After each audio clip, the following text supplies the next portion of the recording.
책 읽는 자작나무. 안녕하셨습니까? 책 읽는 자작입니다. 오늘 소개해드릴 책은 당신을 소모시키는 모든 것을 차단하라입니다. 차단이라는 말이 살짝 극단적으로 들리기는 하는데요. 근데 이 책에서 정말 자주 등장하는 이 단어, 차단력이 뭔지 알아야 할 것 같아요. 간단히 말해서 차단력이란 우리 삶에 불필요하거나 새로운 영향을 미치는 요소들을 걸러내는 능력을 말합니다. 마치 우리 몸의 면역체계처럼 심리적인 차단력은 우리의 정신적인 건강과 행복을 지키는 중요한 방어 기제라고 할 수 있다고요.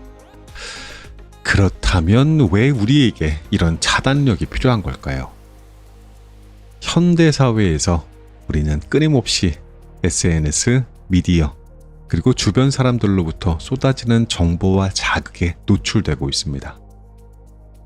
이 모든 것들이 우리의 주의를 빼앗고요. 감정을 소모시키고 때로는 불필요한 스트레스를 유발합니다. 이 책의 저자인 첸 시밍은 이러한 상황에서 차단력을 발휘해서 우리 삶에 정말로 중요한 것들에 집중할 수 있어야 한다고 말합니다.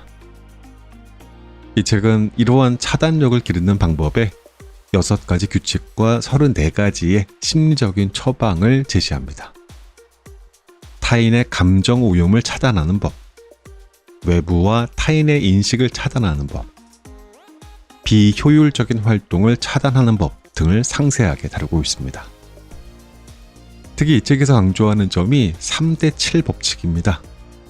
우리 삶의 70%는 실제로 그다지 중요하지 않은 것들로 채워져 있다는 거죠. 차단력을 발휘해서 이 70%를 걸러내고 정말 중요한 30%에 집중하는 것이 행복하고 의미 있는 삶을 사는 비결이라고 강조합니다.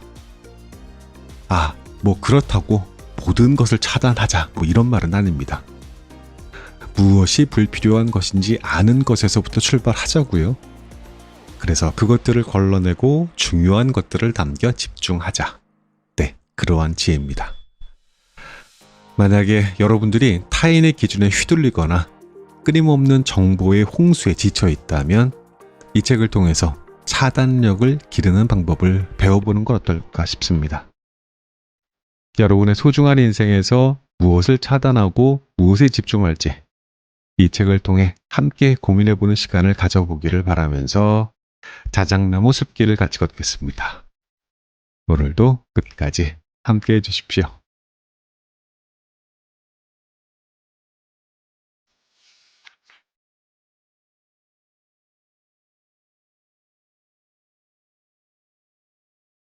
인생 존중을 위한 최고의 힘, 차단력. 왠지 모르게 늘 초조하고 다른 사람의 한마디에 한참 동안 전전긍긍하는가. 이러한 상황을 피하고 싶다면 지금 당장 차단력을 높여야 한다. 중국의 유명한 수필가 위치 우위는 악의적인 비평으로 여론몰이를 당하면서도 덤덤히 말했다. 말은 천리를 가도 먼지를 씻지 않는다. 혹시 3대7 법칙이라는 말을 들어본 적이 있는가? 핸드폰의 기능 중 70%는 쓰지 않고 집안 공간의 70%는 사용하지 않으며 살림살이의 70%는 다시 쓸 일이 없지만 아까워서 버리지 못하는 경우가 대부분이라는 뜻이다. 사람들이 불안해하는 이유도 덜 중요한 70%에 치중하여 중요한 나머지 30%를 소홀히 하기 때문인 경우가 많다. 이보다는 내게 주어진 일을 하고 나만의 길을 걸으며 중요하지 않은 70%를 차단함으로써 진정으로 내 삶의 중요한 30%를 즐겨야 한다. 미국의 작가 겸 심리학자 앤서니 로빈스는 어림짐작으로 만들어낸 두려움 대신 본인이 정말 이루고 싶은 목표에 100% 집중하십시오 라고 말했다. 사람들은 언제나 너무 조급해하고 너무 많이 생각하고 너무 적게 행동한다. 사실 이러한 태도보다는 비현실적인 생각은 차단하고 현재에 충실한 삶을 지향하는 편이 훨씬 유익하다. 살이 찌면 다이어트를 하고 능력이 부족하면 자기 개발을 하는 등의 삶의 태도를 가지면 반드시 좋은 일이 생길 것이다. 탐욕을 차단하라. 장자가 이러한 명언을 남겼다. 재물을 탐하면 위험이 따르고 권력을 탐하면 모든 게 고갈된다. 이 말은 자신이 원하는 바를 분명히 아는 것도 중요하나 모든 것을 욕심내고 탐내면 결국 아무것도 얻지 못한다는 의미다. 19세기 말 프랑스의 한 상인이 타이어 공장을 열었다. 최선을 다해 운영한 덕에 공장은 금세 큰 회사로 성공했다. 성공한 상인은 조선업에 관심이 생겨 선박 제조 공장을 세웠다. 얼마 뒤에는 주류업이 성행이라는 말에 단숨에 주류회사까지 차렸다. 상인은 사업을 많이 할수록 성공할 거라고 확신했다. 하지만 예상과 달리 얼마 지나지 않아 그의 회사는 적자가 나기 시작했다. 사업의 버팀목이던 타이어 회사마저 경영위기를 겪게 되었다. 한동안 망연자실했던 그는 금방 다시 시작하기로 마음을 먹었다. 어느 날 포도 농장으로 시차를 나간 그는 농부가 흠이 있는 청포도를 잘라버리는 장면을 목격했다. 버려지는 포도가 아깝다는 생각에 상인이 물었다. 이 포도들은 멀쩡한 것 같은데 왜 잘라버리는 겁니까? 농부가 답했다. 포도알을 조금씩 잘라내지 않으면 저들끼리 양분을 다퉈요. 그럼 과육이 크게도 못 자라고 당도도 떨어지죠.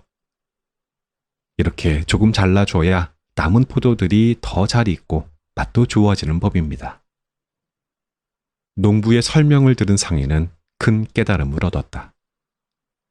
모든 것은 과유불급이라 욕심을 내다가는 오히려 큰 화를 입는 법이었다. 중국 기업가 저우홍이 대표가 어느 인터뷰에서 이런 말을 했다. 우선 자신이 무엇을 원하는지 파악한 다음 끊임없이 노력해야 합니다. 토끼가 보인다고 토끼를 쫓거나 야생닭이 보인다고 닭을 쫓거나 산봉우리가 보인다고 산을 정복했다고 여겨서는 안 된다는 말이죠. 간혹 글짓기 강좌를 수강하는 친구를 따라 무턱대고 글짓기 수업을 신청하거나 길이가 짧은 동영상의 쇼폼을 배우는 동료를 보고 돈이 되겠다는 생각에 동료를 따라 동영상 제작 교육 과정을 구매하는 사람들이 있다. 이들은 아무런 성과도 없는 곳에 제한된 시간과 에너지를 흐지부지 써버리고 결국 경제적, 정신적 낭비로 인한 자기 회의에 빠져 헤어나올 수 없게 될 수도 있다. 일본의 기업가 이나모리 가즈오는 사람은 현실에 만족할 수 있지만 욕망이라는 마음은 결코 사람을 현실에 안주하게 만들지 않는다. 탐욕은 끊임없이 삶에 요구하게 만들고 차츰 모든 행복을 갉아먹는다 라고 말했다.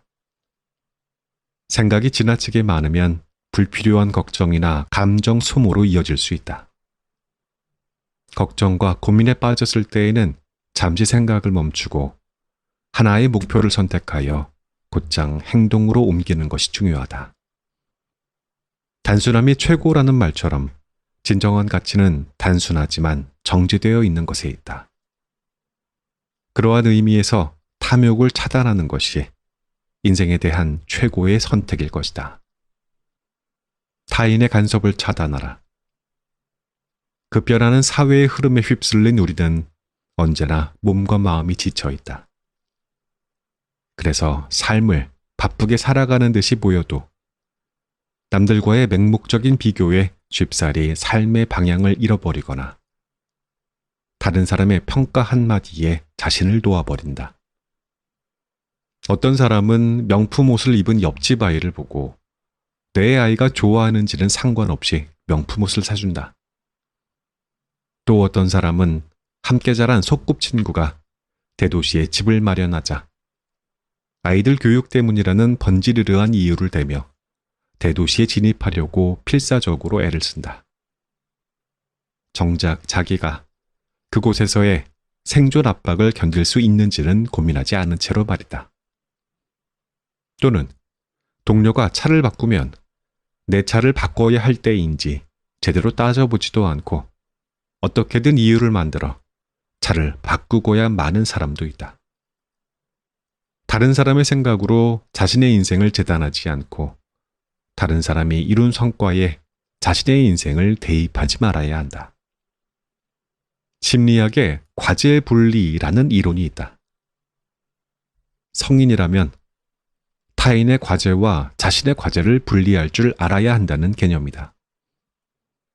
한 회사가 국가평가에서 최하점을 받은 직원을 해고하기로 했다. 그러자 한 여직원이 업무 실적을 걱정하기 시작했다. 낮은 고가 점수를 받을까 초조했던 그녀는 인사팀을 들락날락거리는데 시간을 쏟았다. 일을 보다 못한 동료가 그녀에게 말했다. 이 정도면 인사팀에서 월급을 받아야 하는 거 아니야?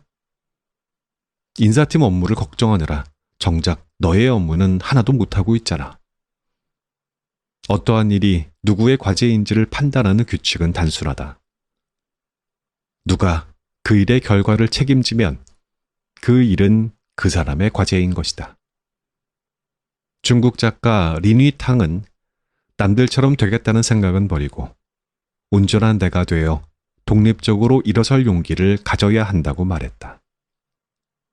내가 신경 써야 하는 것은 오로지 나의 성과뿐, 다른 사람이 이룬 성과는 나와 무관하다. 그러니 남을 부러워하는 대신 타인의 간섭을 차단하고 자기 일에 더 집중하기 바란다. 자단력을 키우고 싶다면 자신의 내면을 살펴라. 타이완 작가 린칭 쉬야는 꽃은 꽃을 피워야 한다.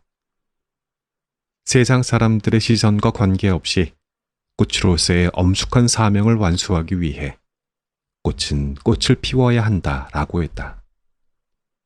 온 세상이 모래와 진흙에 더럽혀져 있어도 당신이 맑고 투명하면 당신의 세상도 맑고 깨끗하고 당신이 단순 명료하면 당신의 세상은 복잡해지기 어렵다. 자단력이 부족하면 나도 모르게 소중한 시간을 허투루 쓰고 조금 남은 열정과 에너지도 계속해서 소모할 수밖에 없다. 시선이 밖으로만 향하는 사람들은 정작 발밑에 있는 길을 잘 보지 못하는 법이다. 그렇다면 과연 내면의 생활을 잘하려면 어떻게 해야 할까? 첫째, 번잡한 곳에서도 안정 찾기. 마음이 고요하면 만물이 변해도 여전히 고요할 것이다. 반대로 마음이 불안하면 제 아무리 한가로운 시간을 보내도 불편하고 불안할 것인즉 고요함은 상황이 아니라 마음에 있다. 초조함과 불안함은 사람의 마음을 공중에 띄워 현실을 간과하고 안절부절 못하게 만든다. 반대로 마음이 진정되면 잡념과 욕심이 줄고 욕망이 채워지지 않아도 불안함이나 속상함을 느끼지 않는다.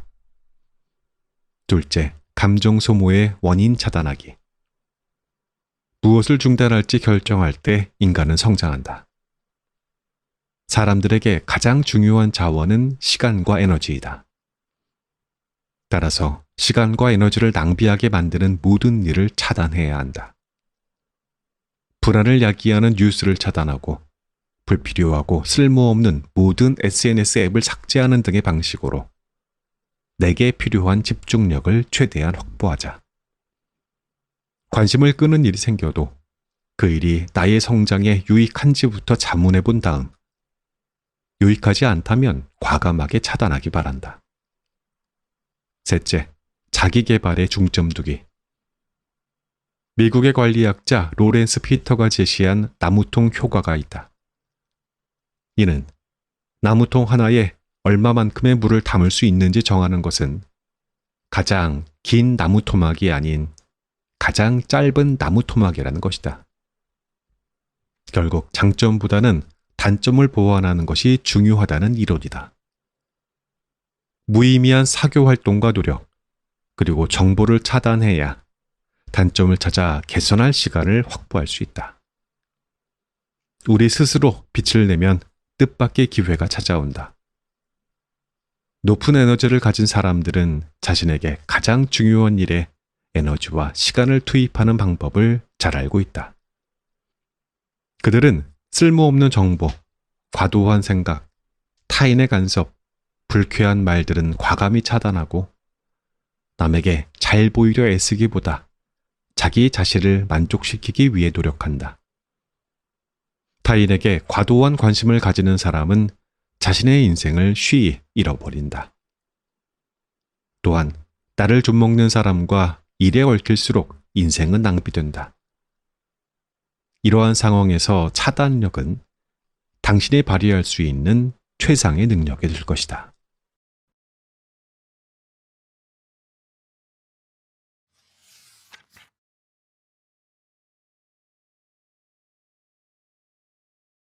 인생을 나락으로 몰아가는 감정 소모.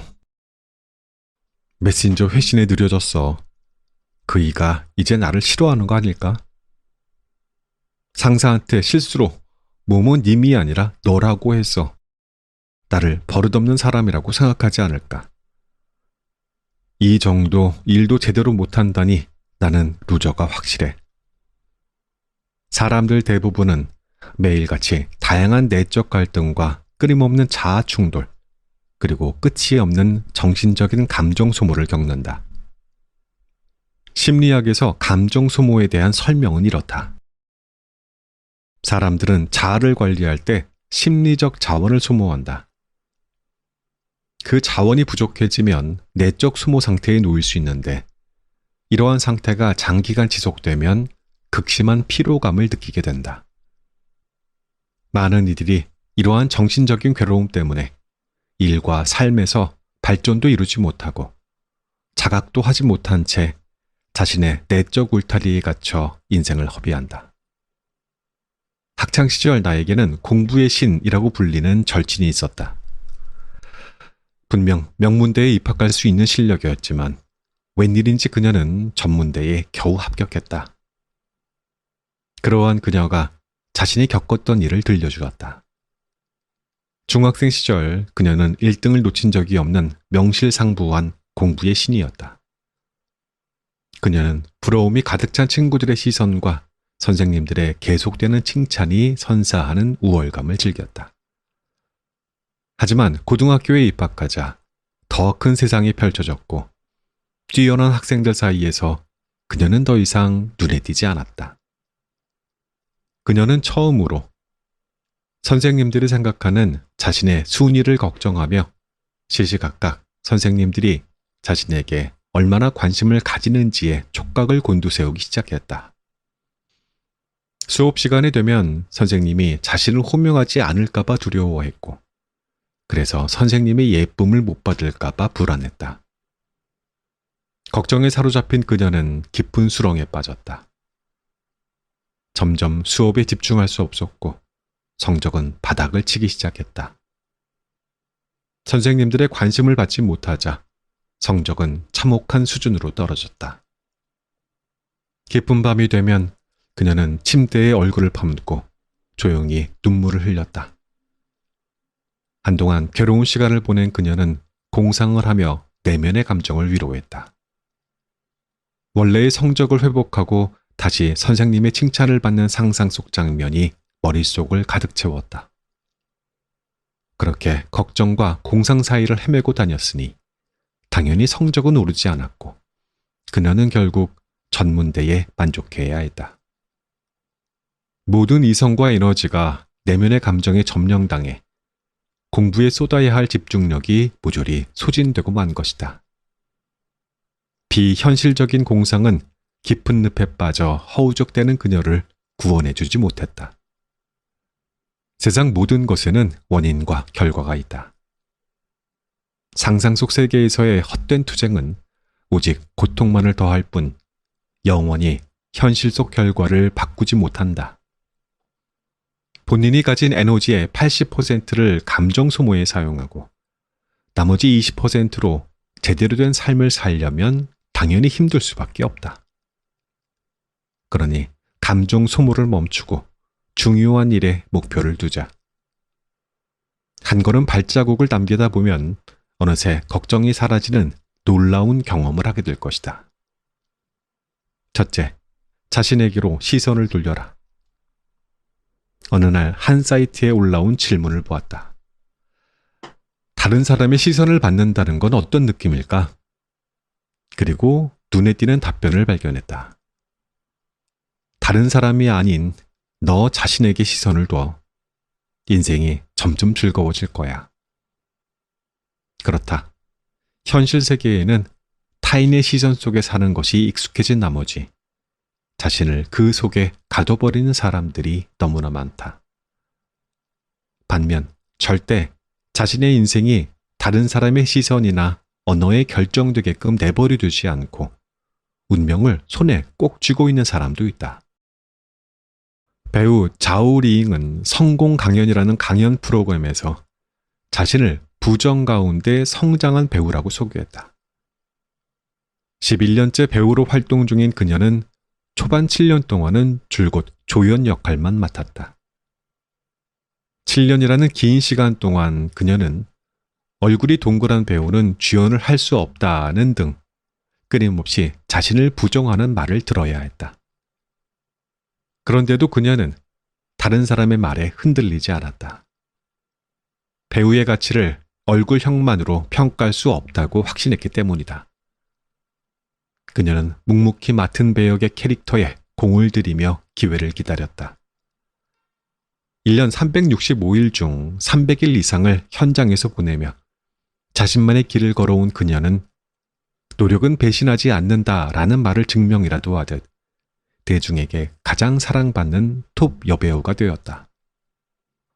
중국 명나라 때 집필된 증광 현문에 누구나 뒤에서는 욕을 먹고 누구라도 뒤로 가면 험담을 한다라는 구절이 있다. 의심에 가득 찬 평가와 부정적인 목소리는 어디에나 존재한다는 의미다. 당신이 의기소침하게 굴면 사람들은 부정적인 평가를 내리고 자신감 있게 행동하면 인정과 존경의 눈빛을 보낸다. 사람들의 평가는 당장 눈앞에 보이는 모습에 대한 것일 뿐이다. 당신이 바라는 존경과 칭찬은 자신의 가치를 차곡차곡 쌓아야 얻을 수 있다. 자신의 가치는 본인 스스로 만들어가는 것이지 다른 사람의 평가나 시선에 의해 결정되지 않기 때문이다. 기나긴 인생의 여정에서 타인의 평가에 좌지우지되지 않고 마음의 소리에 따라 목표를 향해 한 걸음씩 전진하는 것. 이것이야말로 삶에 대한 가장 바람직한 태도이지 않을까. 옳은 곳에 에너지를 투입하라. 감정 소모를 겪는 사람에게는 보통 두 가지 자아가 있다. 첫 번째는 성장을 위해 부단히 노력하는 자아이고, 두 번째는 제자리에서 꼼짝도 하기 싫어 필사적으로 막아서는 자아이다. 이런 자아의 방해를 극복하고 내면의 자유와 무한한 에너지를 얻고 싶다면 다음에 세 가지 방법을 시도해보자. 첫째, 사실과 견해를 구분해 독립적으로 사고하기. 대인관계를 맺다 보면 타인의 의견이 형태없는 감옥처럼 우리의 생각을 조여오는 데에도 이를 지나치게 중요하게 생각하는 사람들이 있다. 문제는 대부분 그들의 의견은 자신의 호불호를 토대로 좋고 나쁨을 평가하기 때문에 주관적인 색채를 띈다는 데 있다.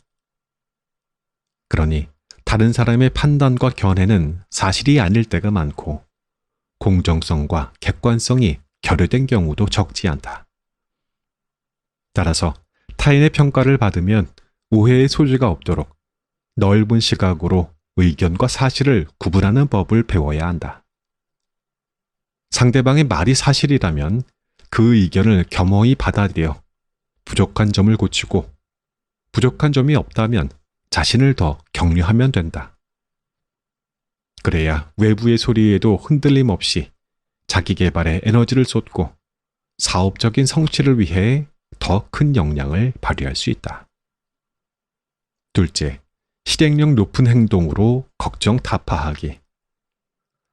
항상 불안에 떨고 걱정에 사로잡힌 사람들은 대개 미래에 대해 너무 많은 생각을 하는 경향이 있다라는 작가 마스오라 야타로의 말처럼 고민과 걱정이 생기는 이유는 생각만 많고 그만큼 실천에 옮기지 않기 때문이다.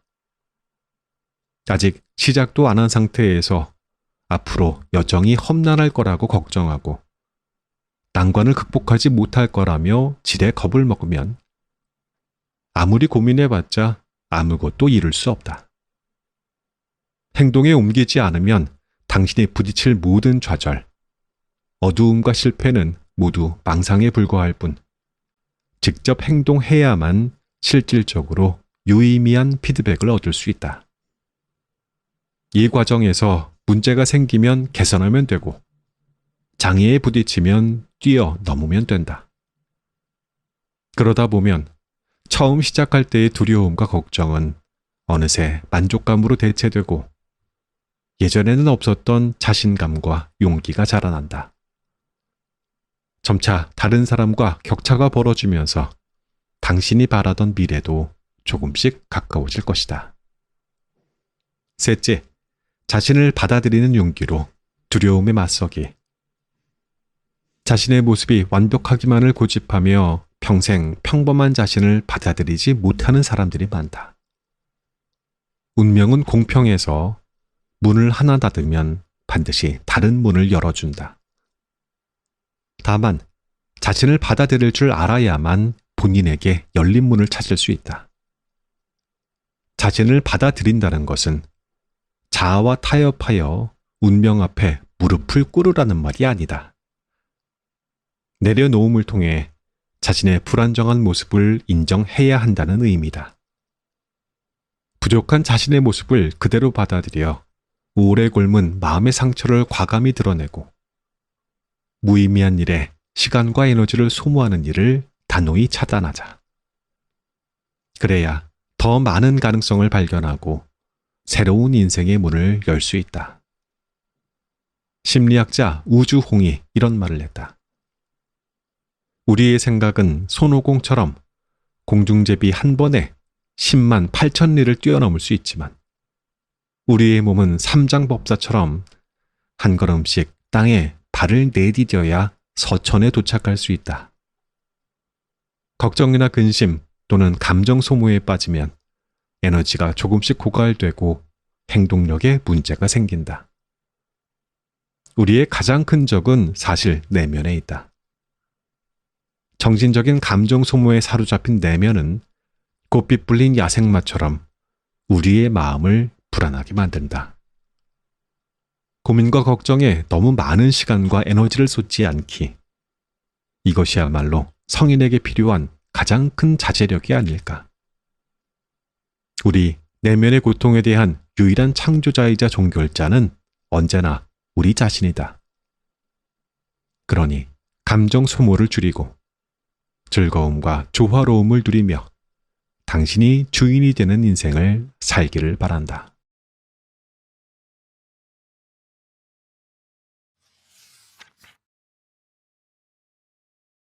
억제 더하기는 조금만, 과감한 빼기는 많이. 미국 작가 레이디 클로츠가 누구나 고심할 만한 질문을 던진 적이 있다. 왜 어떤 것은 누군가의 삶을 전혀 개선시키지 못하는 데에도 우리는 그걸 거부하지 못할까요? 맞는 말이다. 사람들은 많은 것을 가질수록 선택의 폭이 넓어지고 인생의 출구도 다양해질 거라는 사고의 오류에 빠져서 아무것도 버리지 않고 아무것도 내려놓으려 하지 않는다. 사실 우리의 인생을 정말로 멀리 데려가는 요소는 억지 더하기가 아닌 과감한 빼기인데도 말이다. 강단 있는 선택과 과감한 포기, 이 모든 것은 강해지기 위한 시작이다. 훌륭한 사람은 세 가지를 포기할 줄 안다. 바로 복잡한 대인관계, 중구난방인 목표, 지나친 무력이다. 복잡한 대인관계는 시간 낭비. 중국의 리상롱 작가가 대인관계에 관한 인상 깊은 경험을 들려주었다. 대학 시절 인맥을 쌓았는데 심취해 무려 3개의 동아리에 가입한 그는 동아리 활동이라면 무조건 참석하고 다른 동아리 회원들과 전화번호를 교환하면 그것을 자랑거리로 삼았다. 그러던 어느 날 그는 교수 한 명을 소개받았다. 교수와의 관계를 더 돈독히 하고 싶었던 그는 교수가 야간 당직을 한다는 소식에 특별히 과일 2봉지를 사들고 당직 시간에 맞춰 찾아가기도 했다.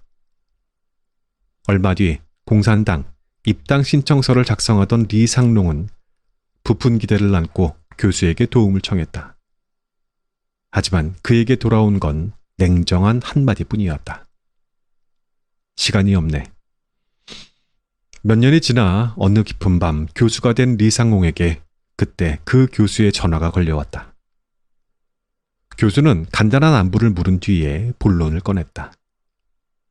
자기 아들이 수업을 받을 수 있도록 믿을 만한 교수를 추천해달라는 부탁이었다. 리상롱의 부탁을 단칼에 거절했던 교수가 언제 그랬냐는 듯 웃는 얼굴로 도움을 청한 것이다. 그 순간 리상롱은 꿈에서 깨어나듯이 모든 유의미한 대인관계는 동등한 보상이 뒷받침되어야 한다라는 사실을 깨달았다. 상대방에게 가치 있는 보상을 주지 못하는 관계는 무의미한 관계에 불과하다. 대학생 시절의 리상롱처럼 더 많은 정보와 이익을 얻기 위해 인맥 쌓기와 교우 활동에 몰두했지만 결과적으로 아무런 수확도 얻지 못하는 사람이 우리 주변에 셀 수 없이 많다. 이러한 사람들은 친구가 많을수록 연결고리도 늘어난다는 말을 철석같이 믿지만 이는 오해에 불과하다. 진정한 연결고리는 나의 능력을 전제로 이어져야 하기 때문이다. 각종 네트워크 활동에서 문어발식으로 알아나온 친구는 그저 술자리에서 오간 거짓 우정이자 가면놀이에 불과하다. 대인관계는 다다익선이 아니다. 지나치게 복잡하고 맹목적인 대인관계를 추구하면 사교 유일론 같은 함정에 빠져 자신의 가치를 잊게 된다. 시간은 누구에게나 더없이 소중하다. 그러니 이제라도 무의미한 네트워크 활동을 정리하고 내게 주어진 시간과 에너지를 더 가치 있는 사람과 일에 쏟기를 바란다. 중구난방의 목표는 에너지 낭비. 한동안 나는 신경성 이명에 시달렸다. 심리적인 측면에서 원인을 찾아보니 내가 너무 많이 바라는 것이 화근이었다. 나는 회사에 출근하면서 책을 집필하는 동시에 1인 미디어 계정을 운영했다. 나에게 주어진 에너지와 시간이 한정적이기 때문에 한 가지에만 집중해야 한다는 사실을 나도 알고는 있었다. 그런데도 나는 맹목적으로 동시에 여러 가지 일을 다 잘할 수 있다고 자신했다. 당시에 나는 쉼 없이 달려갔다. 차분한 마음으로 주제를 선정하고 글을 쓰기 위한 틀을 짜는 데 집중해야 했지만 글을 쓰다가도 1인 미디어 계정을 업데이트해야 한다는 생각이 들면 허겁지겁 아무렇게나 글을 마무리 지어 버리고는 했다. 그랬다. 글쓰기라는 목표도 달성해야 하고 1인 미디어 업데이트라는 미션도 완수해야 한다는 강박 때문에 나는 오밤중까지 허둥거렸다. 그래서 근무 시간 동안 벌겋게 충혈된 눈으로 밀려오는 졸음과 싸우느라 온종일 하품을 해대기 일쑤였다. 그러다 한 번은 고객 정보를 잘못 보는 심각한 실수를 저질러 상사에게 호되게 핀잔을 들었다. 그 후로도 수면 부족과 불규칙한 휴식 때문에 종일 초긴장 상태로 지내는 날들이 이어졌다. 그러던 어느 날부터 귀에서 웅웅거리는 소리가 들리기 시작했고 소리는 귀에 뿌리를 내린 것처럼 어떻게 해도 사라지지 않았다. 결국 나는 의사에게 진료를 받고 나서야 신경성 이명에 걸렸다는 사실을 알게 되었다. 분신술로 2마리 토끼를 잡으려던 나는 결국 아무것도 잡지 못했다. 제대로 된 글을 쓰지도 못했고 1인 미디어 운영도 큰 성과가 없었을 뿐더러 진료비 청구서까지 날아들었다. 실제로 나와 같은 경험을 하는 사람이 적지 않을 것이다. 분명한 것은 더 많이 원할수록 더 많이 잃게 되고 여러 분야를 동시에 시도할수록 결국 아무것도 남지 않는다는 사실이다. 목표가 많다고 좋은 것은 아니다. 분명 목표는 성공을 이루는 기본 조건이지만 성공의 핵심이 될 수는 없기 때문이다. 성공하려면 잡념을 비우고 어디에 중점을 둘지, 어떠한 일과 사람을 포기해야 할지를 분명히 한 다음 목표를 정확하게 파고들어야 한다. 큰 야망을 품었다면 빨리 성공하고 싶은 게 당연하다. 그렇지만 현실적인 고민 없이 무작정 뛰어들면 오히려 손해를 입을 수 있다.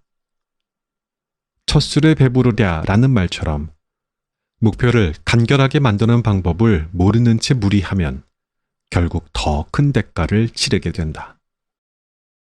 지나친 무력은 감정 낭비. CCTV에서 방영한 다큐멘터리 생활의 빼기에 정리 전문가 샤샤가 특별한 집주인을 만나는 장면이 방영된 적이 있다. 신청자의 집에 막 들어선 순간 그녀는 눈앞에 펼쳐진 장면 때문에 얼어붙고 말았다. 집안은 아무렇게나 쌓인 물건들로 발 디딜 틈조차 없었고 거실은 옷이 산더미처럼 쌓여 쓰레기장을 방불케 했기 때문이다. 집주인은 옷과 매치하기 위해 디자인이 같은 신발이라도 색상별로 몽땅 구매한다고 말했다. 온 집안 식구들이 미친 짓이라며 말렸지만 식구들의 반대에도 불구하고 도둑처럼 몰래 물건을 사고 구석구석 숨겨놓았다. 하루는 딸이 신나게 노래를 부르며 즐겁게 집에 돌아오다가 집에 도착하자마자 얼굴을 잔뜩 찌푸리며 짜증을 냈다고 한다. 이게 다 뭐야? 너무 더러워. 그 순간 집주인은 자신이 소비 욕구에 사로잡혀 식구들을 고통스럽게 했다는 사실을 깨달았다. 결국 그녀는 물건을 버리기 위해 정리 전문가에게 도움을 청했다. 힘겨운 과정이었지만 집주인은 딸을 생각하며 이를 낭다물었다. 잡다한 물건을 모두 버림으로써 소비 욕구를 억제하려는 계획이었다. 버리기란 사실 물건에만 해당되는 것이 아니라 내면의 욕망까지 포함해야 한다. 그런 의미에서 보면 집주인이 집안의 물건을 정리하는 것도 버리기의 첫 단계에 불과했다. 버리기의 진짜 핵심은 물건에 대한 욕망을 줄이는 것이며 물건에 대한 과도한 욕망을 끊어내야만 현재의 삶을 여유롭게 즐길 수 있다. 다행히 다큐멘터리의 말미에는 집주인이 2달 후에도 새 옷을 사지 않고 집을 깨끗하게 유지하고 있는 모습이 담겼다. 마침내 무력 억제에 성공하며 지저분한 삶과도 작별을 고하는 것이다. 다큐멘터리 인류에 이러한 대사가 나온다. 우리는 불필요한 수많은 수요를 만들어낸다. 계속해서 물건을 사고 나면 버린다. 이것이 우리가 낭비 중인 인생이다. 물론 물건이 내면의 공허함을 채워주고 안정을 찾아줄 수도 있다. 하지만 그 물건에 먼지가 쌓이고 쓰레기로 전락하는 순간에도 이러한 소비가 유의미하다고 볼 수 있을까? 내면의 무력에 맞서지 못하면 아무리 많은 물건을 가져도 삶의 즐거움을 찾을 수 없다. 모든 일이 당신에게 적합할 수는 없고 당신에게 적합한 모든 일을 할 수도 없다. 여러 개의 줄에 묶인 상태로 얼마나 멀리 뛸 수 있겠는가 라는 말을 보고 크게 공감한 적이 있다. 욕망은 끝이 없고 원하는 물건도 계속해서 생기기 마련이라 아무리 힘들어도 필사의 각오로 주변 사람과 일을 선별해야만 장기적인 발전을 도모할 수 있다. 나에게 집중하고 자본을 축적하기 위한 에너지를 얻으려면 대인관계를 간소화해야 하고 진리와 실리 추구를 위한 시간을 가지려면 명확한 목표를 세워야 하며 몸과 마음을 정리하고 현재를 즐기려면 물질에 대한 집착을 버려야 한다. 모든 성공의 이면에는 결연한 의지와 끝까지 해내려는 인내심이 깔려있다. 지금 당신이 떠나보내고 버리고 포기하는 것들이 훗날 훨씬 더 큰 보상으로 되돌아올 것이다.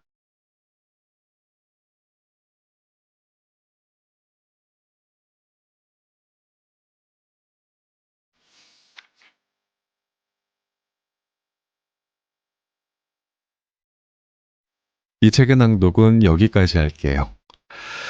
언젠가 이 에피소드를 말씀을 드렸었던가 싶기도 한데 오늘은 이 책과 얼핏 관련이 있는 것 같아서 다시 한번 꺼내봅니다. 1년하고도 8개월 전에 25년 가까이 하던 일과 이별하고 지금 다른 일을 하고 있습니다.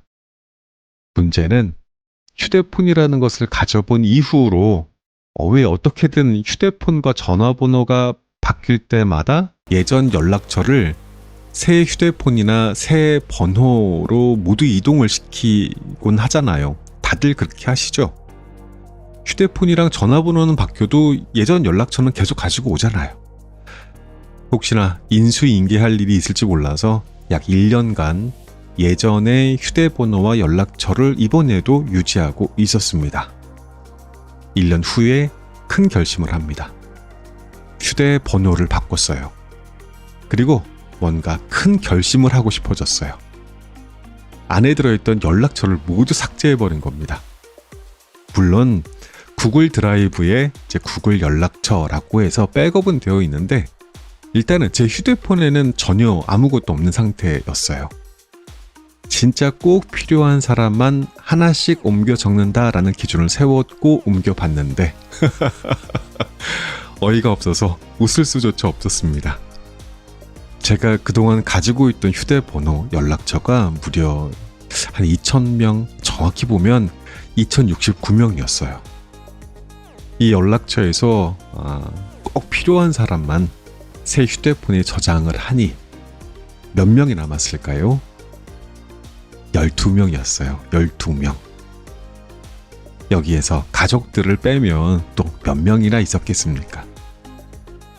그리고 거의 1년이 지나가고 있습니다. 그동안 저는 12개의 번호로만 사용하면서 살아왔어요. 그 이후에 추가된 번호가 있긴 합니다.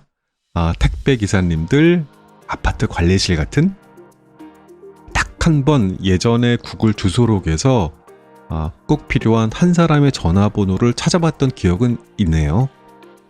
근데 그 이외에는 저는 지금까지 아주 잘 살고 있습니다. 12개의 전화번호만으로. 태어나서 지금까지 요즘만큼 나에게 집중하면서 자유로움을 만끽하는 행복감을 누려봤던 적이 없습니다. 이 작은 살림 정리가 제 삶을 얼마나 홀가분하게 만들었는지를 말씀드리고 싶었어요. 더 이상 이 사람이 누구였더라? 하면서 머리를 극적이지 않아도 되고 잊고 있었던 지인의 생일 축하 메시지에 어색하게 고마워요 라고 답장할 필요도 없어졌습니다. 대신 정말 중요한 사람들과의 관계에 집중할 수 있게 됐습니다. 이 책에서 말하는 차단력이란 바로 이런 걸 겁니다. 우리 삶을 복잡하게 만드는 불필요한 것들을 과감하게 정리하는 능력이죠. 그리고 이는 단순히 연락처를 정리하는 것 이상의 의미가 있어요. 우리 삶의 우선순위를 재정립하고 진정으로 가치 있는 것에 시간과 에너지를 쏟을 수 있게 해주는 거죠. 여러분들의 삶에서 차단할 수 있는 게 뭐가 있을까요? 매일 아침 확인하는 수십 개의 SNS 알림, 한 번도 입어본 적이 없는 옷장의 옷들, 아니면 매번 약속을 잡을 때마다 머리 아프게 만드는 사람들. 물론 이런 방식이 모두에게 딱 맞을 수는 없어요. 하지만 이 책에서 제안하는 차단력이라는 개념은 모두에게 다소 크게 작게 적용될 수 있습니다. 그것은 우리를 소모시키는 불필요한 정보, 관계, 활동들을 식별하고 과감히 차단하는 겁니다. 차단하는 방법을 모르면 감정 소모가 일상이 될 수 있습니다. 타인의 감정 오염을 차단하고 외부와 타인의 인식을 차단하고 또 비효율적인 활동을 차단하고 자신의 감정을 살피는 법을 배워야 합니다. 간소한 인생으로 감정 소모를 피하는 법을 배우는 것은 우리의 정신적 건강을 지키는 아주 중요한 방법이지요. 여기까지 따라와 주신 나무님들 오늘도 참 잘하셨습니다. 오늘의 공부는 여기까지. 엔딩 음악 듣겠습니다. 안녕히 계십시오. I would wait a million lonely hours, trying to win your heart, trying to get to where you are. And I would live a million lonely lifetimes if I knew I could get back to you. Yeah, I just wanna get back to you.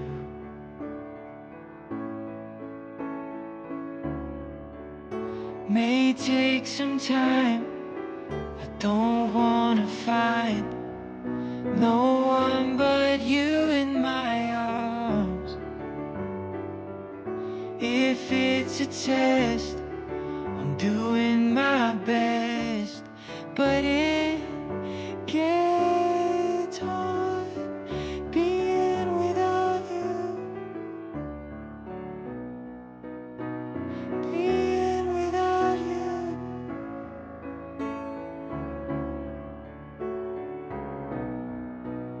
I would walk a million lonely miles to look you in the eye, have you here by my side. Swim every ocean, fight till I'm broken. I just wanna get back to you.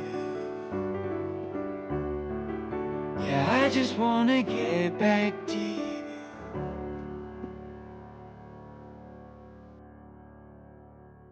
May take some time, I don't wanna find no one but you in my arms. If it's a test, I'm doing my best, but it gets hard being without you, being without you, being without you, you, being without you.